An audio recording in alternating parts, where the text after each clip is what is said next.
My name is Gertrude C. Lawson, and I am 32 years old.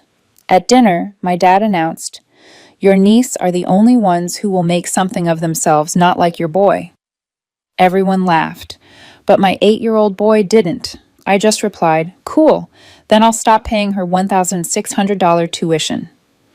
My sister Erin froze.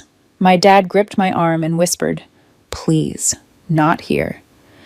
And then I realized how long I'd been swallowing things just to keep the peace in a family that never protected mine. It was supposed to be a family dinner, just a calm Sunday night at my parents' house, celebrating my mom's birthday. I baked a carrot cake. Eli carried it proudly into the kitchen when we arrived, and I remember thinking maybe it would be okay. Just a few hours. Smile through it. Keep the peace. Erin was already there, sitting like she always does, the favorite at the head of the table even when it's not her house. Her daughter Ava sat beside her in some frilly dress with pearls on it. She's 9 and already has a calendar more packed than a politician. Ballet, violin, soccer, some coding class now too. It never ends. Eli's 8. He likes to draw monsters. He loves learning about sharks and volcanoes. He's curious in a quiet way. And maybe that's not something you can show off at a dinner party, but I see the way he thinks, the way his brain works. He's my entire world. Dinner started like usual, my mom talking about her neighbors, Erin bragging about Ava's last recital, how her instructor said she's gifted, how they're thinking about getting her a private coach. I nodded through it. Didn't say much. I've gotten used to it, the way they all act, like Erin's daughter is royalty, and mine's just tagging along in the background. I tried to focus on the normal things, the clink of forks, the smell of roasted chicken, Eli's feet swinging under the chair because they didn't quite touch the floor, his shoulders slightly tense, like he already knew what kind of room this was. Then my dad raised his glass. He started slow, thanking us for coming, saying how proud he is of all of us. Then he turned to Ava and gave her that look like she's the second coming of Einstein and Misty Copeland rolled into one. He said, "Your nieces are the only ones who will actually make something of themselves." He looked straight at me. "Not like your boy." Everyone laughed. Not awkward, not unsure, loud, real laughter. Erin cackled. My mom didn't even blink. Ava giggled like she didn't get it but laughed anyway. Eli looked up at me. I'll never forget that. He didn't cry, he didn't say anything, but his eyes changed. That's the only way I can put it. They changed. It was like something he'd been holding on to inside himself, some small belief that grown-ups were safe and family was gentle, slipped right out of his hands and fell under the table where he couldn't reach it anymore. I set down my fork and looked at my dad. "Cool," I said. "Then I'll stop paying her $1,600 tuition."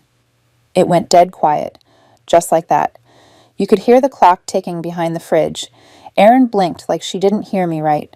My mom opened her mouth, then shut it again. My dad leaned toward me and gripped my arm. I didn't look at him, but I heard him whisper, "Please, not here." So I said, "Nothing." Erin leaned back and gave me this half smile. "Come on. It's not about the money. It's about raising kids to actually do something. Ava has drive. Your son just kind of floats around." I could feel my heartbeat in my jaw. I looked at Eli again. He was staring at the napkin in his lap like he wished it could swallow him whole. I stood up. "We're leaving," I said.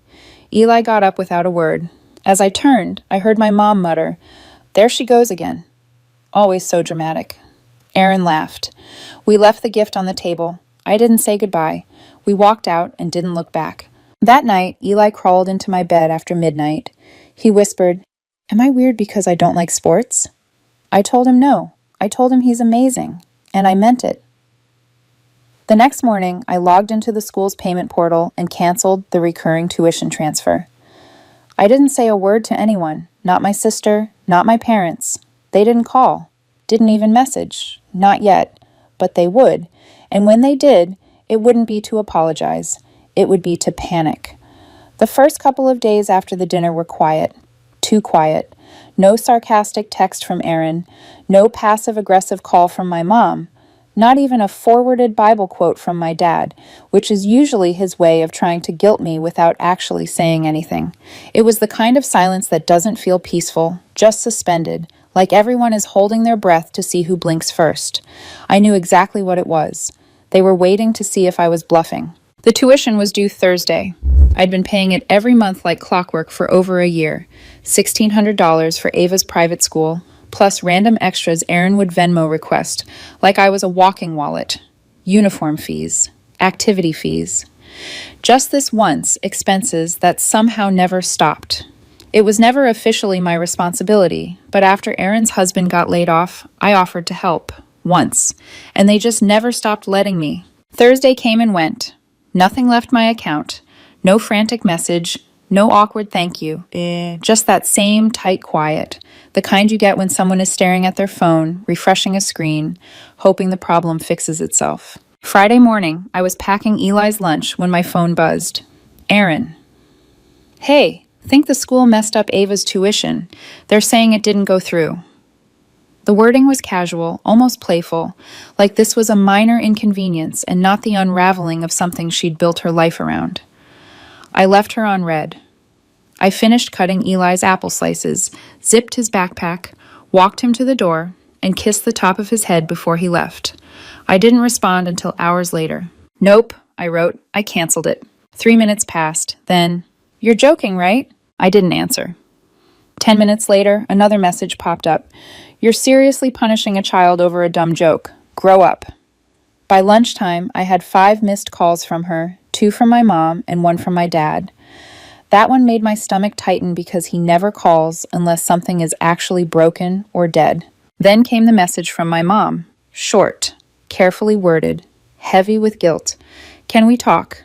You know Ava's schooling matters. Aaron's going through a lot." That line almost made me laugh. Aaron going through a lot was code for Aaron spending too much on things she assumed someone else would cover. Yoga retreats, weekend getaways, a new phone she needed for work. And as usual, I was expected to quietly plug the hole. By 5 o'clock, my mom was at my door with a bag of groceries she pretended was for me. Even though most of it was junk Eli doesn't even eat. I let her in. She sat down like it was a casual visit, commented on how tired I looked, then jumped straight into it. She said I was being petty, that Ava shouldn't suffer because I felt insulted, that holding grudges wasn't healthy. Then she said the part she'd clearly rehearsed. "Let's be honest, Gertrude, you're not struggling. You have a good job, no mortgage, no husband, no one to support but yourself and Eli. Aaron's raising kids, and you know Ava is gifted. She needs this school." I asked her one thing. Why is it always me paying for the things she needs? She blinked, then gave me that look like she pitied me for not understanding how families work. She didn't answer the question. She just sighed and said, "That's what family does." When she left, she kissed Eli on the head, didn't look at me, and said, "I hope you come to your senses before you make things worse." That night, my dad called. I picked up. He didn't yell. He didn't sound angry. That made it worse. He said I was being disrespectful, that I was letting a childish moment ruin family ties. He used the word vindictive. Said Eli would grow up watching me alienate the people closest to us and that I was setting the wrong example. I asked him if he really thought what he said at dinner was harmless. He paused, then said it was a joke. "If you can't handle a little teasing, maybe you're not as tough as you think." I hung up. Saturday passed. Sunday came and went. Nothing. But I knew this wasn't over. Then Monday morning, a text came in from my dad. "We're stopping by tomorrow just to clear the air." I stared at the screen and something felt off, like they weren't coming to clear the air at all, like something else was already planned. I typed back, "Sure." And without fully understanding why, I made sure every room in the house was clean and every cabinet was closed. They pulled into my driveway right on time, 10 in the morning, exactly when they said they would. That alone should have warned me. My family is never on time unless there's an agenda. I watched them from the living room window before opening the door. My dad got out first, shoulders squared, arms already crossed, like he was bracing for a confrontation he didn't want to admit he started. My mom followed with a pie wrapped in foil, smiling too brightly, like this was a casual visit instead of a negotiation. We didn't even make it to the kitchen. They walked straight into the living room and sat down like they owned the place. I stayed standing. My mom did most of the talking, the way she always does when they're trying to play good cop, bad cop. She said they just wanted to check in, that the last week had been hard on everyone, that Aaron was emotional and didn't mean everything she said. She mentioned Ava, how confused she was about why school suddenly felt uncertain, how children need stability. I nodded and let her talk. I didn't interrupt. I'd heard this rhythm before. Feelings first, accountability never. The goal wasn't to understand me, it was to exhaust me until I folded. Then she slipped in the line she'd clearly been holding back. She's just a child, Gertrude. You're punishing a 9-year-old because you were embarrassed at dinner. That's not who you are. I looked at her and said calmly, I'm not punishing anyone. I'm just not paying anymore. My dad finally spoke. This is your family. You don't walk away from family. You help when you're needed. I asked, do you think mocking my son in front of everyone was help? He didn't answer. He shifted in his seat and stared past me like the conversation had already dropped below his level of interest. That's when I knew they weren't here to listen. They were here to try something else. The tone changed fast after that. My mom stood up and said she'd heat the pie in the kitchen, that she even brought whipped cream for Eli. She smiled like she'd just scored a point. A minute later, my dad stood too and said he needed the bathroom. I pointed him down the hall without thinking much of it and sat down, suddenly very tired. A few minutes passed. Too many. The bathroom light never turned on. The door didn't close. Something in my chest tightened. I stood and walked down the hall. He wasn't in the bathroom. He was in my bedroom. My dresser drawer was open, the one I kept closed out of habit. He was holding the envelope I'd hidden beneath a stack of old t-shirts. Emergency cash. About $1,000. Money I'd been setting aside quietly for months in case the car broke down or Eli needed something I couldn't cover right away. I stood in the doorway. He froze. For a second, neither of us said anything. Then he looked at the envelope, looked at me, and slowly put it back like this was all some misunderstanding. He stepped around me and walked past without a word. When I followed him back into the living room, my mom was standing by the stove, the pie still untouched. She looked at both of us, and I understood immediately. She already knew. This wasn't a coincidence. It was coordinated, a distraction, and a search. I told them to leave. I didn't raise my voice. I didn't explain. I just said, you need to go, now. They didn't argue. My dad grabbed his keys. My mom didn't say goodbye. I locked the door behind them and slid down onto the hallway floor, staring at the carpet while everything settled into place. It wasn't about the money. It was about what it meant, that they saw what I had, even what I kept hidden, as something they were entitled to, that they would cross that line without shame, because I'd always been the one who paid, the one who fixed things, the one who made it easier for Erin to keep falling without hitting the ground. That night I texted Erin, figure it out. I'm done. She replied less than a minute later, unbelievable. You're seriously going to let a child suffer just to prove a point over a joke. I've always known you were jealous, but this is a new low. I didn't respond. I walked into Eli's room instead. He was asleep, tangled in his blanket, one hand resting on his open notebook. Sharks again. He'd drawn a great white with a speech bubble that said, don't mess with my mom. I sat on the edge of his bed and made a promise right there in the dark. I wasn't going to let them touch one more part of our life. Not through guilt, not through shame, not through fake visits or quiet searches. Whatever this was becoming, I was done playing nice. I didn't plan the next move. I didn't sit down and map it out or rehearse what I was going to say. I woke up the next morning, made Eli his breakfast, packed his lunch, and folded a load of laundry like it was any other day. Halfway through matching socks, something in me just clicked. Not anger, not panic, just a clean, quiet certainty. I needed the weight off my chest, and I needed it now. So I got in the car and drove to my parents' house. I didn't text, I didn't call. I knew Erin wouldn't be there. Tuesdays were always Ava's soccer practice, followed by tutoring. The two things I used to fund without thinking. The irony wasn't lost on me. I was finally going back to the place where all the guilt had grown roots, and my sister would be off kicking balls and practicing vocabulary words I'd probably paid for last semester. My mom opened the door and smiled like I was a surprise guest dropping by for tea. Well, look who finally came to her senses, she said. I walked right past her without a word and into the kitchen. My dad was at the table, coffee in one hand, scrolling on his tablet. He didn't look up. Took you long enough, he said. Let's get past all this. I stayed standing. I'm here for my spare keys. That made him look up. My mom made a small sound behind me, disappointment mixed with disbelief, like I'd just said something obscene. You can't be serious, she said. Gertrude, don't be dramatic. Where are they? I asked. She crossed her arms and stared at me, testing how far she could push it. Then she sighed, walked down the hallway, and came back with a small ceramic dish, the kind she used to keep peppermints in. Inside were the keys. My keys, the front door, the garage remote, even the old gate key I barely remembered giving them years ago. I took them all and closed my hand around them. I don't want you letting yourselves in anymore, I said. Not for surprises, not for favors, not ever. My dad stood up then. So that's it, he said. One dinner, and you throw away your whole family. You didn't just insult my son, I said. You humiliated him. You laughed in his face. And when that didn't work, you came into my home and tried to take money from me. He scoffed. You think we need your little rainy day fund. That wasn't stealing. I was checking if you had anything to spare. You've always helped. That's the problem, I said. It's not helping if I'm expected to give. That's exploitation. He stared at me like he couldn't believe I was saying it out loud. My mom jumped in, voice soft, smoothing the edges like she always did. You don't have to make this a war. You know we've always been proud of you. But Ava, she just shows more effort. She has goals. She's not passive like Eli. Passive, I repeated. I didn't mean it like that, she said quickly. I just mean he doesn't seem interested in anything.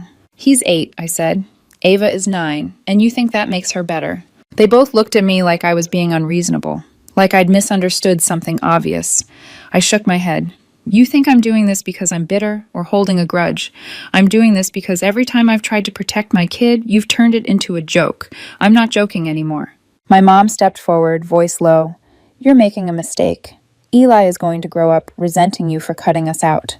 You're isolating him. You're teaching him he doesn't have a family. I didn't argue. I turned and walked toward the door. Behind me, my dad muttered, You'll regret this. One day you'll come back. You always do. I stopped, keys cold in my hand. I used to, I said. Not anymore. I left without another word. Later that night, Aaron posted a vague status online. Something about bitterness and jealousy and people who would rather let a child suffer than admit they're wrong. I didn't react. 10 minutes after that, she texted me. So this is really what you want? To go full psycho and burn everything down. Enjoy your quiet little life. You'll be forgotten before Ava hits high school. I stared at that message for a long time, not because it hurt, but because it confirmed something I needed to know. To them, my boundaries were an attack. My silence was betrayal. My love for my son was an inconvenience. If that made me forgettable, I was fine with that. I thought taking the keys would end it. Not with apologies or understanding, but at least with distance. I truly believed that once they realized I wasn't bending, they'd retreat, lick their wounds, complain about me behind closed doors, and move on to the next family drama that didn't require them to look in a mirror. I was wrong. At first, it was just noise. Aaron posted another vague status online about relatives who sabotage out of jealousy. My mom sent a text like nothing had happened. Just checking in. Hope Eli is doing well. The next day, another one. I baked your favorite. Want me to drop some off? I didn't respond. I let the messages sit there unread, like unopened mail I'd already decided to throw away. Then the calls started coming from numbers I didn't recognize. The first one was the ballet studio. The woman on the line sounded polite but cautious. She said there had been an issue with Ava's payment method, and they were just confirming whether I'd be fixing it. I told her calmly that I was not responsible for any future payments, and that she should contact Ava's parents directly. She thanked me and hung up. An hour later, the school's administrative office called. Same tone, same careful phrasing, same expectation that I would step in and quietly make the problem disappear. I repeated myself, this time more firmly, making sure it was clear and on record. I was not paying. I had never agreed to be legally responsible. Any future communication needed to go through Erin and her husband. By the third call from Ava's tutor, I understood what was happening. When guilt didn't work, they were trying pressure through institutions. They wanted me embarrassed, cornered. They wanted me to cave just to make the calls stop. That part didn't scare me. What came next did. It was a Thursday evening. I'd worked late and Eli had already eaten. He was at the kitchen table drawing while I went into my bedroom to change. As soon as I walked in, something felt off. Not dramatic, just wrong in the way you know when something has been moved but you can't immediately say what. My nightstand drawer was open, just an inch or so, but I never leave it open. Ever. I always push it shut all the way. Eli once spilled juice inside it, and I've been obsessive about it since. That was the first red flag. The second was the smell. Faint, but unmistakable. Cheap aftershave. The kind my dad wore too much of. The kind that lingered in rooms long after he'd left. I checked the rest of the bedroom. Nothing missing. The envelope with the emergency cash was still there. Then I walked into the hallway and toward the door leading to the garage. It was locked, but the bolt was scuffed, scratched. Not broken, not forced, like someone had tried to be careful and failed just enough to leave a mark. My stomach dropped when I remembered something. The week before, I'd had a plumber over. I'd left the garage side door unlocked while he worked. That same afternoon, my dad had stopped by to drop off a package and seemed irritated when I wouldn't let him inside. At the time, I thought nothing of it. I went to check the garage camera feed. The screen was black, not frozen, not buffering, disconnected. The cord had been unplugged from the wall. Someone had been in my house. They hadn't knocked. They hadn't called. They hadn't come to talk. They'd come in quietly, like they'd done it before, like they still believed they had the right. I didn't sleep that night. I stayed on the couch with one eye on the front door, listening to every sound. Every car passing outside made my heart race. I watched Eli breathe in his sleep and felt something shift from anger into something colder and sharper. This wasn't just about money anymore. This was about safety. The next morning, I moved like someone who already knew what had to be done. Not rushed, not panicked, just deliberate. I dropped Eli off at school like always, smiled at the teacher, waved until he disappeared inside, and only then did my hands start to shake. I sat in the car for a full minute, breathing through it, before driving straight to the hardware store. By noon, every lock on my house was changed. Front door, back door, garage. I upgraded the security system too, the kind with cloud backups that can't be unplugged without triggering an alert. I paid extra for same-day installation and didn't even flinch at the total. Peace is expensive, but fear costs more. That afternoon, I called the school, the ballet studio, and the tutor again. I made sure every record was updated, my name removed permanently. I asked them to note in their systems that I was not an emergency contact and not authorized for payments or decisions. Then I called Eli's school and updated the pickup list. My parents' names came off. No exceptions. It felt surreal, like I was dismantling a life I'd spent years quietly building for other people. Then I did something I never thought I'd do. I filed a police report. I didn't accuse anyone directly. I just stated the facts. Possible unauthorized entry, evidence of tampering, security equipment disconnected. When the officer asked if I had any suspicions, I met his eyes and said, "I have some people in mind." He nodded like that was all he needed to hear. That night, as I tucked Eli into bed, he looked up at me and asked, "Mom, are we mad at Grandma and Grandpa?" I sat on the edge of his bed and chose my words carefully. "We're not mad," I said. "We're just keeping our distance." Why?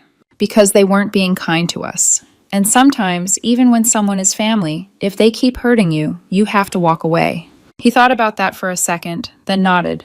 "I think they were always kind of mean to you." That almost broke me. The next day, a letter showed up in my mailbox. No return address. Inside was a single printed page. The words were sharp, deliberate, and unmistakable. "If you want to cut us off, fine, but one day you'll need us, and we won't be there. Eli will grow up knowing you pushed away the only real family he had." I didn't read it twice. I stood at the sink, lit a match, and watched it curl into ash. The smoke rose slowly, like something finally leaving my house. That was the moment I understood there was no reconciliation coming. No apology, no realization. There was only control, expectation, and punishment disguised as love. So I let them go, not with another argument, not with a speech, just quietly, completely. I thought cutting them off would feel like relief right away, like flipping a switch and suddenly breathing easier. No one really tells you that when you walk away from people who've been draining you for years, especially when they're family. The quiet that follows isn't instantly peaceful. It's hollow at first. It echoes. The first few days after the locks were changed and the report was filed, I kept waiting for something to happen. Another letter, a knock at the door, a phone call from an unknown number, but nothing came, not even anger, just silence. That silence hit in waves.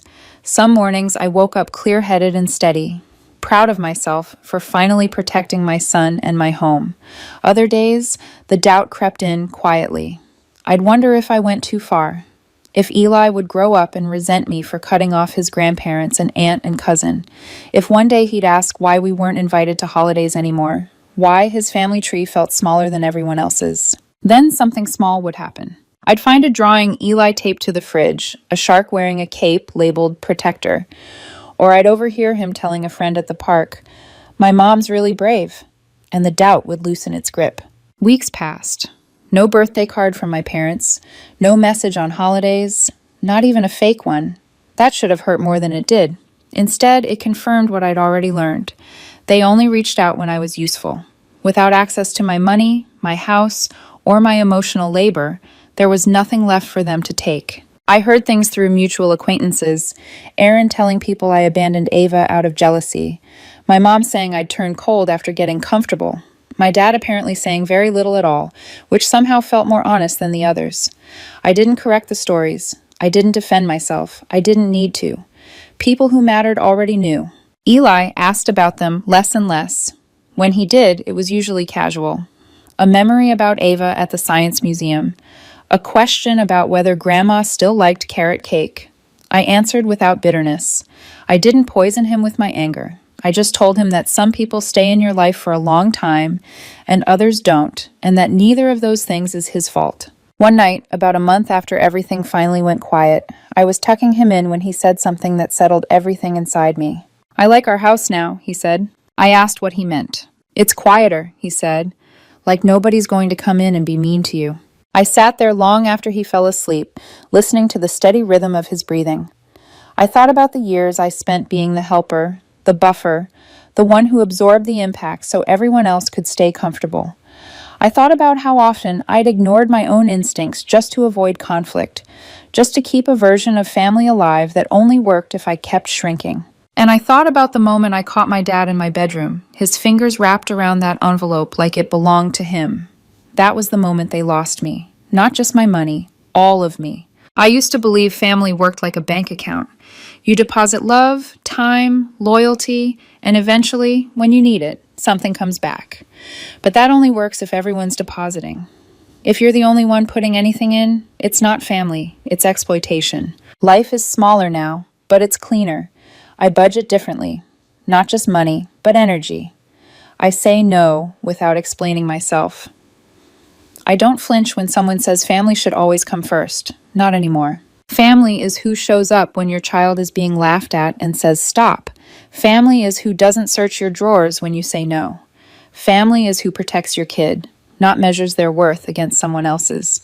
It's just me and Eli now, and we're okay, more than okay. I made myself a promise, one I intend to keep. No one will ever again sit at a table with my son and make him feel small, not a relative, not a stranger, not anyone, not even blood.